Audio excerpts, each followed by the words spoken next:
اپنی ایک تشویش ظاہر فرمائی کہ حضرت اس وقت ملک کے جو حالات ہیں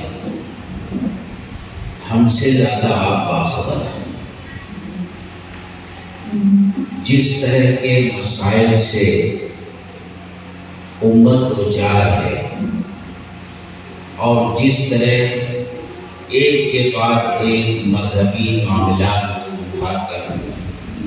ہمارے مذہبی جذبات کو مجروح کیا جا رہا ہے اور ہمارے مذہبی معاملات میں مداخلت کی کوشش کی جا رہی ہے، اس سے پوری امت بے چین ہے اور وہ یہ پوچھ رہی ہے کہ جمعیت علماء کیا کر رہی ہے۔ ان حالات میں جمعیت علماء کا ملت کے نام کیا پیغام ہے؟ عرض کیا گیا ہے کہ حضرت مختلف سیاسی پارٹیاں ہیں جو اپنے آپ کو مسلمانوں کی پارٹی کہتی ہیں، وہ ایسے موقع کا فائدہ اٹھا کر کے مسلمانوں کے جذبات کا استحصال کرتی ہیں، کھلواڑ کرتی ہیں، ان کے جذبات کو برانگیختہ کرتی ہیں۔ حضرت اس بات کا خطرہ ہے کہ اس وقت ملک کا اقتدار جن لوگوں کے ہاتھ میں ہے وہ تو یہ چاہتے ہیں کہ مسلمان کسی طرح قانون کی گرفت میں آئے، اس کی پکڑ دھکڑ شروع ہو، اس کے حوصلوں کو مزید پست کیا جائے۔ عملاً تو ہم نے اسے 2 نمبر کا شہری بنا دیا ہے، لیکن ابھی وہ اس پر راضی نظر نہیں آ رہا ہے، اس پر اتنے مظالم اٹھائے گئے، خاص طور سے نوجوان نسل کو اس طرح پامال کر دیا جائے کہ وہ اس پر راضی ہو جائیں کہ ہمیں زندہ رہنے دو، ہم اس ملک میں ہمیں ووٹ دینے کا حق نہیں چاہیے، ہم 2 نمبر کا شہری بن کر رہنے پر بھی راضی ہیں۔ ان حالات میں حضرت لوگ یہ کہہ رہے ہیں اور لوگ کی بات جانے دیجئے، ہم جمعیت علماء کے ارکان کے دلوں میں بھی یہ سوال ہے کہ آخر جمعیت علماء میدان میں کیوں نہیں آتی؟ ایک صاحب نے تو آگے بڑھ کر یہ کہا کہ حضرت ایک موقع آیا تھا جب فدائے ملت نے جیل بھرو تحریک شروع کی تھی، حضرت سب کی بات سنتے رہے اور پھر حضرت نے بڑے درد کے ساتھ یہ ارشاد فرمایا، ملک کی آزادی سے پہلے جنگ آزادی میں جمعیت علماء کا ایک قائدانہ رول، ایک قائدانہ کردار تھا۔ اگر دیکھا جائے تو اس وقت جمعیت علماء بالکل مختلف نظر آتی، لیکن ملک کی آزادی اور پھر ملک کی تقسیم اور تعلیم یافتہ مسلمانوں کا اس ملک کو چھوڑ کر مشرق اور مغرب میں منتقل ہو جانا اور صرف یہاں کمزور اور بے سہارا مسلمانوں کا بس رہ جانا، یہ ایسے حالات تھے جس کی وجہ سے جمعیت علماء کو اپنی حکمت عملی میں تبدیلی لانی پڑی۔ اور پھر حضرت نے یہ ارشاد فرمایا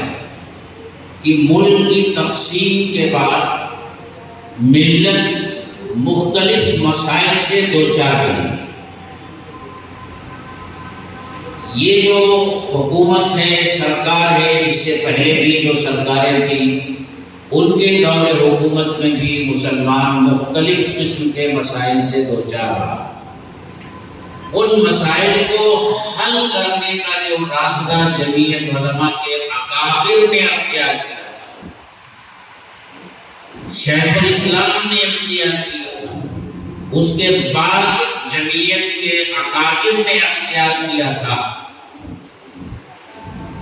آج بھی جمعیت علماء اسی راستے پر چل کر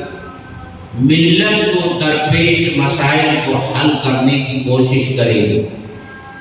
اگر آپ یہ کہتے ہیں کہ لوگوں میں بے چینی ہے، لوگ تانے دے رہے ہیں، بہت سے بدزبان تو گالیاں بھی دے رہے ہیں، تو حضرت نے فرمایا مجھے اس کی ہرگز پرواہ نہیں، کوئی مجھے گالی دیتا ہے گالی دے،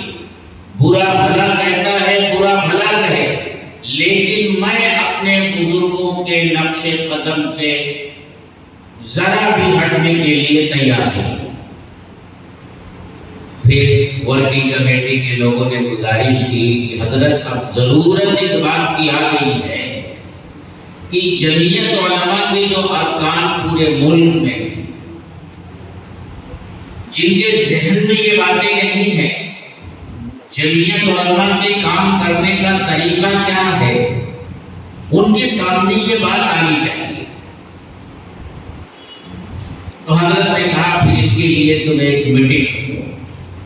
اور وہ میٹنگ طے ہوئی رمضان گزر جانے کے بعد۔ شوال کا مہینہ گزر گیا، چونکہ شوال میں مدرسوں میں داخلے ہوتے ہیں، کارروائیاں چلتی ہیں۔ اس کے بعد 4 اور 5 تاریخ تھی، حضرت نے پورے صوبے سے بلکہ پورے ملک سے تمام صوبائی جمعیتوں کے صدور اور نظما، صدر اور جنرل سیکریٹری اور 2-3 آدمی اور ایک میٹنگ بلائی گئی، اور پوری وضاحت کے ساتھ حضرت نے جمعیت علماء کے کام کرنے کا طریقہ، اکابر نے بڑے بڑے مسائل کس طرح حل کیے ہیں، اس کی مثالیں اور اس کی نظیریں، اور اس طریقے کے فوائد اور اس طریقے سے ہٹنے کے نقصانات بڑی وضاحت اور تفصیل سے 2 گھنٹے بیان کرے، اور پھر یہ طے ہوا کہ ملک کے ہر صوبے کی جمعیت اپنے یہاں تربیتی اجلاس کا یہ نظام بنائے، اور جمعیت علماء کی مجلس منتظمہ کے جو ارکان ہیں، جو ریڑھ کی ہڈی ہیں نظام کی، ان کو بلا کر کے جمعیت علماء کا یہ نظام ان کے سامنے رکھے